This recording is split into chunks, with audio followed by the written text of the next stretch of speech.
abad ke-13 di Pulau Jawa, berdirilah sebuah kerajaan besar yang bernama Singasari. Kerajaan Singasari berasal dari Kerajaan Pemapel dan didirikan oleh Ken Arok pada tahun 1222 Masehi di daerah Singasari, Malang, Jawa Timur. Kerajaan ini mencapai puncak kejayaannya di bawah pemerintahan Raja Kertanegara. Namun, takdir berkata lain. Ada sebuah peristiwa tragis yang menandai runtuhnya kerajaan ini, mengubah jalannya sejarah Nusantara. Dimulai dari kehidupan politik kerajaan Singasari diwarnai intrik istana tentang pembunuhan anggota kerajaan. Bahkan sesama rajanya juga membunuh. Diawali dengan kekaisaran Mongol ke kerajaan Singasari, melalui utusannya, Kubilai Khan menuntut Singasari untuk tunduk di bawah kekuasaan bangsa Mongol di Cina, dengan mengirimkan Pangeran Jin sebagai ketundukan Singasari kepada Kekaisaran Mongol. Alasannya adalah berdiplomasi ke kerajaan Singasari untuk meluaskan kekuasaannya. Kaisar Kubilai Khan memanggil menterinya untuk menemuinya. Permisi Kaisar Kubilai, ada yang bisa saya bantu? Saya ingin kamu memanggil Pangeran Jin ke kerajaan Singasari. Baik, Kaisar Kubilai, saya akan mengirimkan surat pada Pangeran Jin ke kerajaan Singasari. Menteri langsung memberi surat kepada perwakilan prajuritnya dan menyuruh untuk mengirimkan ke kerajaan Singasari. Prajurit dari kerajaan Singasari sudah menerima surat, langsung menuju pada Pangeran Jin, tetapi ia malah bertemu Raja Kertanegara. Waktu itu, Raja Kertanegara kehilangan keseimbangan dan menyenggol prajurit hingga surat itu terjatuh. Maafkan saya yang mulia, saya tidak sengaja. Surat apa ini? Itu surat dari Kekaisaran Mongol untuk Pangeran Jin. Oh, untuk Pangeran Jin. Saya simpan suratnya ya, nanti saya sampaikan padanya. Oh, baik yang mulia, terima kasih. Saya mohon izin untuk kembali. Raja Kertanegara kemudian langsung menuju kamarnya untuk membaca surat tersebut. Apa ini? Dari kisaran Mongol? Makin penasaran saya.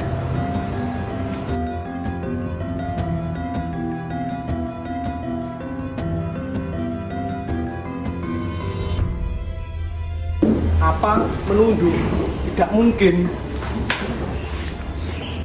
Ia langsung membuang suratnya, dan artinya ia menolak menunduk, dan akhirnya Pangeran Jin tidak diutus Raja Kertanegara. Di lain waktu, Jaya Katuang berada di teras kerajaan. Lalu, Arya Wiraraja, penasehat dari Raden Wijaya, mempunyai ide menghasut Jaya Katuang untuk balas dendam. Saya ingin membicarakan sesuatu yang mulia. Baik, silakan. Kerajaan Singasari saat ini telah jatuh ke tangan Kertanegara. Dia bukanlah raja yang sial. Kesempatannya untuk menghina kekuasaan Anda jelas suatu penghinaan. Anda bisa kembali merebut tahta dan membuktikan bahwa kerajaan sendiri adalah kerajaan yang lebih kuat. Walah, kamu bahas itu. Tapi bagaimana jika saya gagal? Kerajaan Singasari kerajaan yang kuat. Jangan takut yang mulia. Kertanegara selalu terbuai oleh kekuasaannya. Dia tidak peduli dengan wilayah-wilayah di sekitar Singasari. Ini kesempatan untuk kita untuk mengembalikan kekuasaan kerajaan itu. Baik, untuk kata-kata kita. Taktik kita bisa mengalahkan Kertanegara. Ini kesempatan untuk Anda. Hari demi hari, Jaya Katuang terus berpikir perkataan dari Arya Wiraraja. Karena hasutannya itu, Jaya Katuang memutuskan untuk menyerang kerajaan Singasari. Jaya Katuang pun memanggil beberapa prajurit untuk berkumpul di balkon kerajaan, lalu membahas taktik yang akan dipakai melawan kerajaan Singasari.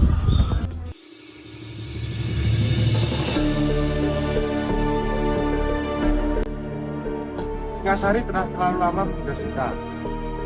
Kertanegara terlalu sombong sampai menganggap kita. Ini sudah saatnya kita balik. Tapi yang mulia, Singasari dibawa kekuatan Tunggul Ametung Panglima yang tak terkalahkan.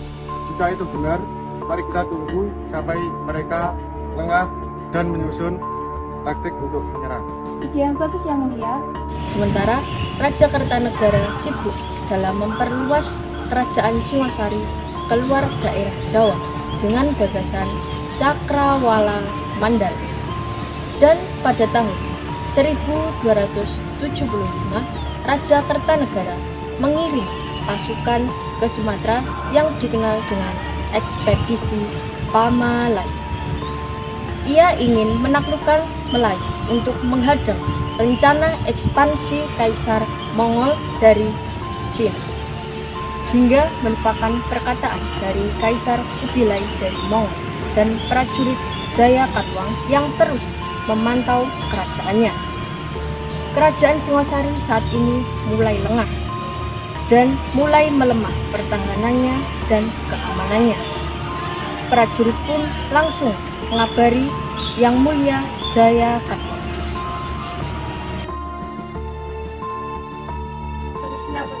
Saya pernah menggunakan sensi pesawat mulai menang.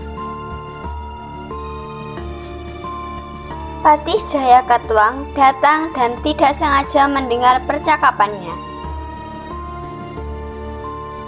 Mohon maaf Yang Mulia, saya mendengar percakapan dengan apakah benar Kerajaan Singosari sekarang sedang lemah? Ya benar, saat ini kerajaan Singosari dengan kesombongannya telah membuat banyak musuh. Ini kesempatan besar bagi kita untuk merebut hak kekuasaan milik kita.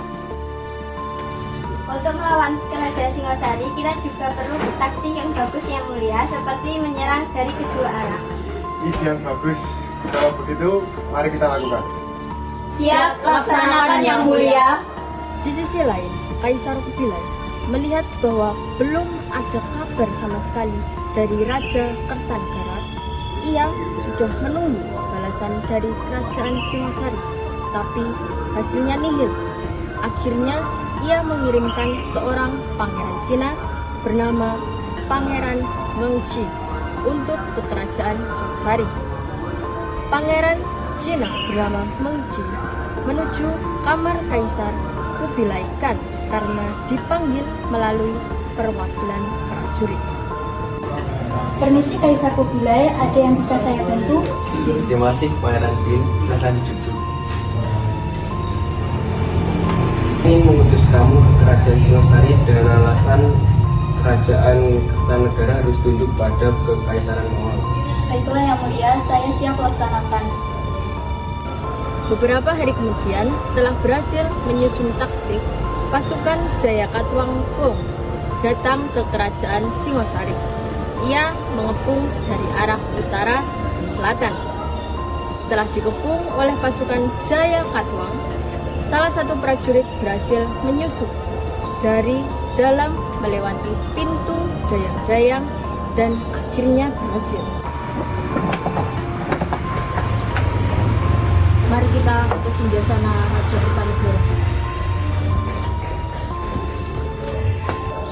Di sisi lain, ada prajurit yang ada di belakang dan di depan kerajaan. Salah satu prajurit yang menjaga di depan kerajaan memberitahu Raja Kertanegara. Permisi Yang Mulia, saya ingin memberitahu Anda bahwa pasukan Raja Jayakatwang sudah berada di depan dan siap untuk melawan kita.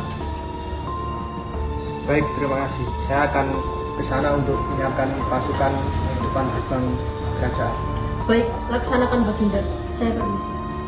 Raja Kertanegara pun datang ke depan kerajaan bersama pasukannya. Ternyata pasukan Jayakatwang sudah bersiap untuk berperang. Wahai Jayakatwang, mengapa kamu kemari bersama pasukan? Aku kemari menjalankan tugas untukku. Oh, Jayakatwang, berani-beraninya kamu kemari bersama pasukan-pasukan. Jayakatwang meminta pasukannya untuk maju dan berperang, dan Raja Kertanegara pun meminta pasukannya untuk maju dan berperang. Mereka pun akhirnya berduel dan tidak ada yang menang. Bang!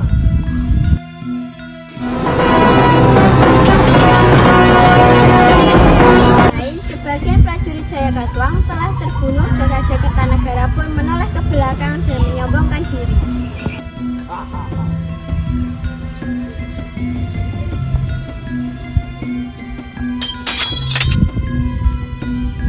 Jangan sombong dulu kamu. Sekarang, lihat sekarang. Oh, jadi ini rencanamu. Kamu tidak akan bisa mengalahkanku, Jayakatwang.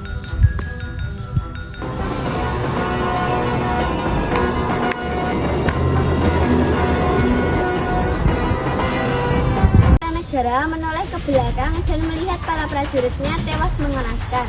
Di saat Kertanegara lengah, Jayakatwang menggunakan tombak dan mengarahkannya pada tubuh Kertanegara. Dari Kartanegara. Jayakatwang bersama pasukannya pun langsung pergi meninggalkan tempat kejadian, dan akhirnya Jayakatwang mendapat kemenangan dalam peperangan tersebut.